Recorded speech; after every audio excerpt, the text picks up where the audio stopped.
So we have this thing in chess called Legal's Mate, and if you've ever seen it in writing, you might think it's Legal's Mate, but it's actually named after François Antoine de Legal de Cumier. Why do French people have so many names? Here's looking at you, François André Donnacon Villador. But enough about French history. This was a pretty good dude at chess back in the 1700s, and we have a trap named after him. It starts out like this.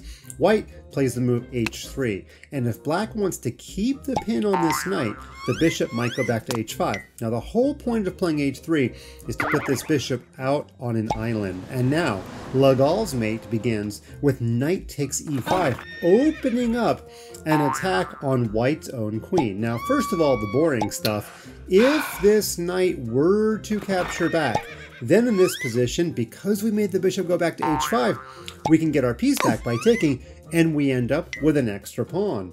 Oh, you say, the bishop is hanging. Ah, but I've seen more because I'm the YouTube creator and I planned this out. Now we can play queen to b5 check, recovering the next piece. We'll just give black some random blocking move.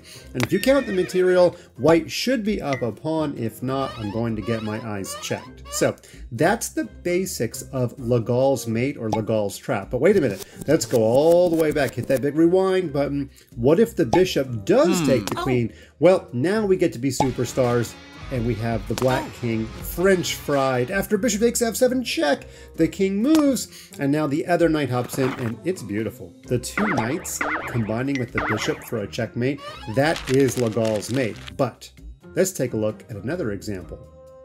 In this position, black played bishop to g4, and white said, oh, it's time for Legal's Mate. But white forgot to play h3. Whoopsie. White went ahead and played the move knight to e5. And I have questions, YouTube. What happens in this position if the knight is captured by the knight, thus guarding the bishop because white forgot to play h3 and kick that bishop back to h5? Can we call it Illegal's Mate? Oh, we went from French to English pretty quick there. Yeah, in fact, white is actually just totally lost. White can save the queen by blocking, but nonetheless, white gave away a knight for basically no reason. But white's bravado was actually rewarded when black took the queen anyway. Oh no! We went from Illegal's Mate back to Legal's Mate. You already know the finish.